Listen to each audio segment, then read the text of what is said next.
Antecedentes históricos. Los orígenes del salto de altura los encontramos en el juego y el espectáculo, como puede ser el salto por encima de otro hombre, el salto de espalda o el salto de la pared.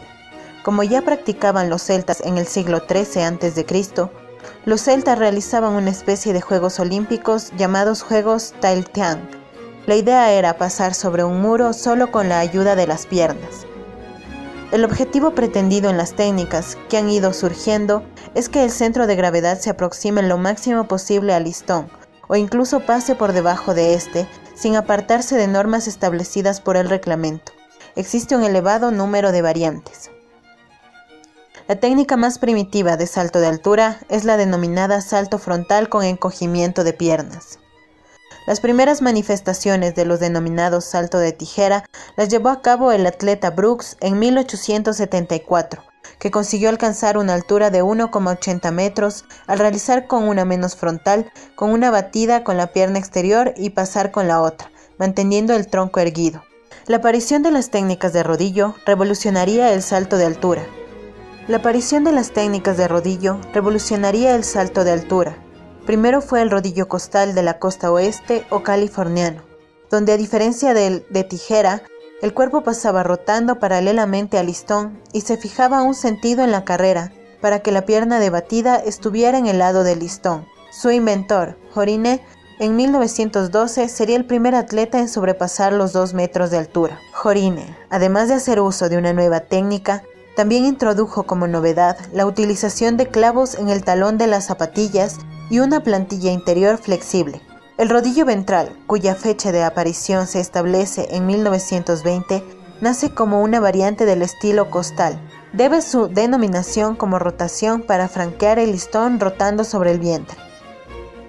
Mientras Lester Steers mejora el récord del mundo a 2,11 metros, en 1940, desarrollando una nueva técnica llamada rodillo ventral, no fue sino hasta 1968 que el saltador estadounidense Dick Fosbury utiliza la técnica de Fosbury Flop, la cual consiste en correr en diagonal hacia la barra, luego curvarse y saltar hacia atrás sobre esta. Utilizó esta técnica en los Juegos Olímpicos de México, siendo esto tan revolucionario que dio vuelta al mundo. Luego esta técnica se popularizó debido a su gran eficacia con ella. El cubano Javier Sotomayor consigue el actual récord mundial de 2,45 metros. Por otro lado, el salto de altura en la rama femenina se parte de manera oficial de los Juegos Olímpicos desde 1928 y la actual poseedora del récord es Stefka Kostadinova con 2,09 metros. Materiales e implementos. La pista de arranque del salto de altura. Es un área en forma de abanico que está ubicada frente al obstáculo de salto. La anchura mínima de la zona de toma de impulso será de 16 metros y longitud mínima de la misma será de 15 metros y en otras competiciones será de 25 metros. El listón es una vara de madera o de metal, de extremos planos para su sujeción en los soportes. Tiene un peso máximo de 2 kilogramos. La longitud total del listón será de 3,98 metros a 4,02 metros. Puede caer hacia adelante o hacia atrás. Constará de la barra circular con un diámetro de 29 a 31 milímetros y dos extremos, cada uno de 30 a 35 milímetros de anchura y de 15 a 20 centímetros de longitud. Los saltómetros son 2 postes de metal separados 4 metros entre sí, con un mecanismo para elevar la barra que nos indica la altura del listón. Deben ser lo suficientemente altos para que sobresalgan al menos 10 centímetros de la altura respectiva a la cual se eleva el listón. La cama o colchoneta de aterrizaje es una superficie mullida de goma espuma. Deberá medir entre 5 metros de largo por 3 metros a 4 metros de ancho detrás del plano vertical del listón y 70 centímetros de alto. Soportes para el listón. Los soportes deberán ser planos y rectangulares, de 4 centímetros de anchura y 6 centímetros de longitud. Cada uno de ellos deberá quedar frente al saltómetro opuesto. Los extremos del listón se asentarán sobre los soportes de tal modo que si un atleta lo toca, caiga fácilmente a tierra hacia adelante o hacia atrás. Los soportes tendrán la misma altura por encima de la zona de batida y justo debajo de cada extremo del listón. Medición de alturas. Todas las mediciones serán en centímetros enteros. perpendicularmente desde el suelo hasta la parte más baja del borde superior del listón. Cualquier medición de una nueva altura se hará antes de que los atletas intenten dicha altura. En todos los casos de récords, los jueces comprobarán también la medición antes de cualquier intento posterior de récord, si se ha tocado el listón desde la última medición. Los altómetros y la zona de caída deberían también estar diseñados de modo que cuando se estén utilizando haya entre ellos un espacio libre de por lo menos 0,1 metros, para evitar el desplazamiento del listón por un movimiento de la zona de caída que produzca un contacto con los saltómetros. Saltómetros. Puede utilizarse cualquier modelo o clase de saltómetros o postes con tal de que sean rígidos. Tendrán sólidamente fijos a ellos los soportes para el listón. Serán suficientemente altos para que sobrepasen al menos 0,10 metros de la altura respectiva a la cual se eleve el listón. La distancia entre saltómetros no será inferior a 4 metros ni superior a 4,04 metros. Los saltómetros o postes no deberán ser desplazados durante la competición, a menos que el juez árbitro considere que la zona de batida o zona de caída se hayan vuelto inadecuadas. En este caso, el cambio se efectuará solo después de completada una ronda de intentos. Diferentes estilos de salto en el salto alto. Evolución de los estilos. Las técnicas de salto han evolucionado a lo largo de los años hasta llegar al estilo Fosbury, que es el que se emplea en la actualidad. Los antecedentes históricos de Ciclos Deporte 2009 detallan que inicialmente existían dos modalidades de salto de altura, con impulso y sin impulso. Los primeros saltadores franqueaban el listón con el denominado estilo de tijera, inventado por el francés Leuden. La técnica consistía en, tras una corta carrera de aproximación, afrontar el listón con un movimiento de tijera con sus piernas, en el que el primero pasaba una pierna y después la otra. Con esta técnica se llegó a superar la altura de 1,97 metros. La siguiente revolución la introdujo Georges Horinet y se llamó rodillo costal. Era una especie de rodillo ya que el cuerpo volteaba sobre el listón, pero se hacía de espaldas. Horinet fue el primer atleta que flanqueó los 2 metros. El método de Horinet se fue perfeccionando y se cambió la forma de atacar el listón, ahora colocándose a horcajadas sobre él, de ahí el nombre de rodillo ventral. En esta técnica el atleta ataca el listón de frente. Así estaban las cosas cuando en los Juegos Olímpicos de México 68 apareció un casi desconocido saltador norteamericano que pasaba el listón utilizando un nuevo estilo de salto, tan revolucionario que en un principio fue descalificado. Su nombre, Dick Fosbury. Fosbury empezó a experimentar con la nueva técnica cuando tenía 16 años, pues se encontraba demasiado difíciles los estilos que entonces se utilizaban para ejecutar el salto, tales como el rodillo ventral, el estilo tijera o el western roll. La nueva técnica consistía en correr hacia el listón en dirección transversal y siguiendo una trayectoria curva, para una vez ante el listón saltar de espaldas al mismo tiempo y con el brazo más próximo extendido. Esta forma resulta más efectiva desde un punto de vista biomecánico, ya que permite dejar menos espacio entre el centro de gravedad del saltador y el listón a superar, con lo que se gana altura. Fases del salto de altura. Dependiendo de la técnica, se pueden apreciar diferentes fases. Estilo tijeras. Parece ser el más fácil, ya que es saltar el listón gracias al impulso de una pierna y levantando la otra para pasarlo. La caída también es muy natural y no se suele caer en la colchoneta, se suele caer de pie. Tiene 4 fases.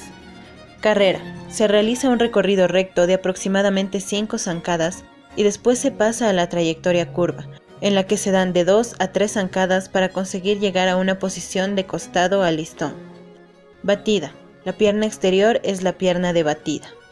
Vuelo. En esta fase se pasa primero una pierna y después la otra. Caída. Se puede caer de pie o sobre los glúteos. Estilo rodillo ventral. Es un estilo que no se suele utilizar en competición, pero que pedagógicamente resulta interesante por ser más sencillo. Se pueden ver 4 fases. Carrera. Esta será realizada en dirección oblicua al listón, recorriendo de 7 a 9 pasos.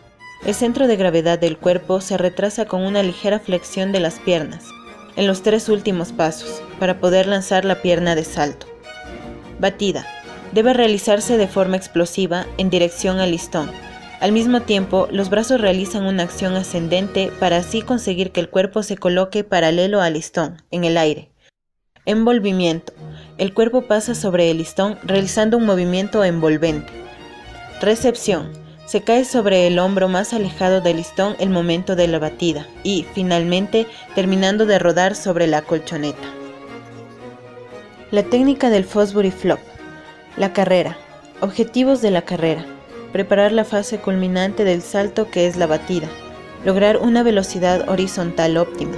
Por tanto, la forma, la técnica de ejecución, el número de pasos, su longitud y el ritmo de la carrera se realizan en función del logro de esos objetivos. La longitud de la carrera varía entre 6 zancadas para principiantes y 10 para los más experimentados.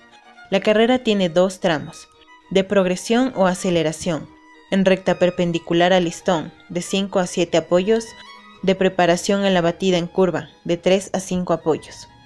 En investigaciones dadas por la Federación de Atletismo de la región de Murcia, detalla que antes de iniciar cualquier salto, los atletas acostumbran a realizar una especie de ritual competitivo durante el cual, en la mente, se reproduce todo el salto haciendo hincapié en la parte menos automatizada. El inicio de la carrera puede hacerse desde parado o lanzándose 3-4 pasos. El radio de la curva varía según el nivel físico, técnico y la edad de los atletas. La batida.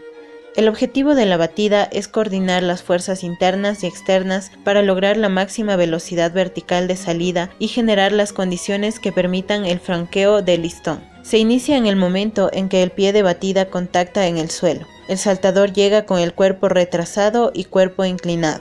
Una vez que encuentra el apoyo, la pierna y el pie de batida se impulsan extendiéndose completamente, a la vez que la pierna libre sube flexionada. Los brazos colaboran con un movimiento ascendente. Hay 3 tipos de colocación de los brazos. Técnica doble de brazos en 1 o 2 apoyos, técnica de contrabalanceo, técnica a un brazo. Batida. Pueden observarse 2 tipos extremos de utilización de la pierna libre, en péndulo corto y en péndulo largo.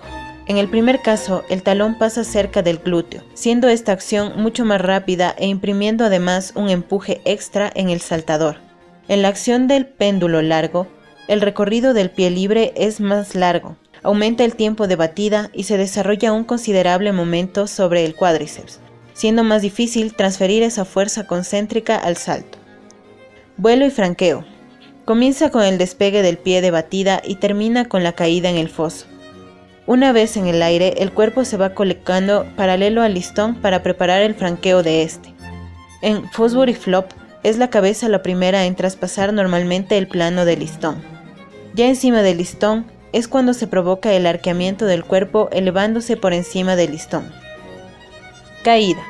No presenta ninguna dificultad por las actuales zonas de caída. Planillaje. El planillaje es el instrumento más importante de los encuentros deportivos.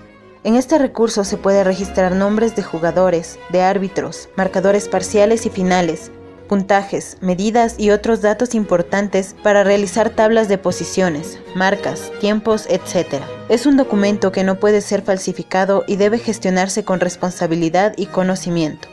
Cada atleta tiene la potestad de realizar 3 saltos en la altura determinada por los jueces, y estos mismos tomarán el mejor de los saltos para calificarlos. Y según su calificación, avanzarán de ronda según como esté estipulada la competición. Existen 3 tipos de calificaciones. X, salto válido. Círculo, salto nulo. Igual, no salto.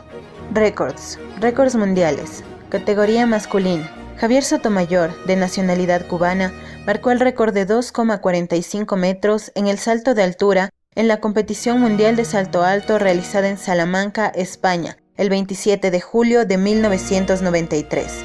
Categoría femenina. Stefka Kostadinova, de nacionalidad búlgara, marcó un récord de 2,09 metros en el salto de altura en la competición mundial realizada en Roma, Italia, el 30 de agosto de 1987. Récords olímpicos. Categoría masculina. Charles Austin, norteamericano, marcó un récord olímpico de 2,39 metros en el salto de altura en los Juegos Olímpicos realizados en Atlanta, Estados Unidos, el 28 de julio de 1986. Categoría femenina. Yelena Slesarenko, de nacionalidad rusa, marcó un récord olímpico de 2,06 metros en el salto de altura en los Juegos Olímpicos que se llevaron a cabo en Atenas, Grecia, el 28 de agosto del 2004. Récords nacionales. Categoría masculina. Diego Ferrín, ecuatoriano, que marcó un récord nacional de 2,30 metros en el salto de altura en los Juegos Panamericanos, celebrados en Guadalajara, México, el 27 de octubre de 2011. Categoría femenina. Nancy Vallecilla, considerado como el récord nacional más antiguo, de 1,82 metros en el salto de altura en los Juegos Internacionales celebrados en Mainz, Alemania, el 11 de mayo de 1985.